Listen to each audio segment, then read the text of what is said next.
The Northwest Jesuits agreed to a record $166 million settlement with victims of priest sex abuse today. It's part of a bankruptcy case that settles with more than 500 victims. The majority are Native Americans. KXLY4's Erik Loney explains the settlement. I read that newspaper that morning and I just started crying. Dorothea Skalicki thought she was the only one.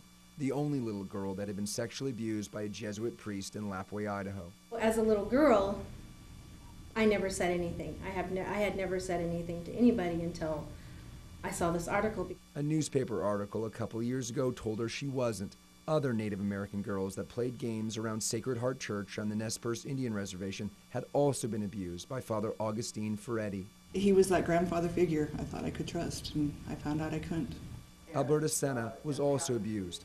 The women are two of more than 500, mostly Native Americans, that have reported being sexually abused by Jesuit priests at schools on Indian reservations in Alaska, Washington, Idaho, and Montana between the 1950s and 1980s. The higher uppers knew that he was that he molested other kids and decided to put him on the reservation because I'm sure they assumed little Native girls wouldn't say anything. The two women spoke at a press conference this morning to announce a $166 million settlement between the Oregon province of the Society of Jesus and the victims of sex abuse.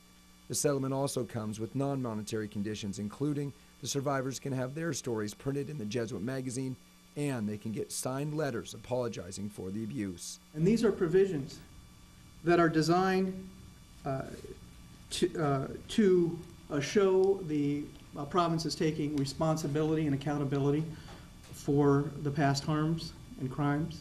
Survivor's attorney Leander James says the settlement calls for the Jesuits to pay $48 million and insurance companies to pay the other $118 million. The Jesuits confirmed but declined to comment on the settlement, and it still has to be approved by the claimants and the judge in this case. In Spokane, Erik Loney, KXLY4 HD News.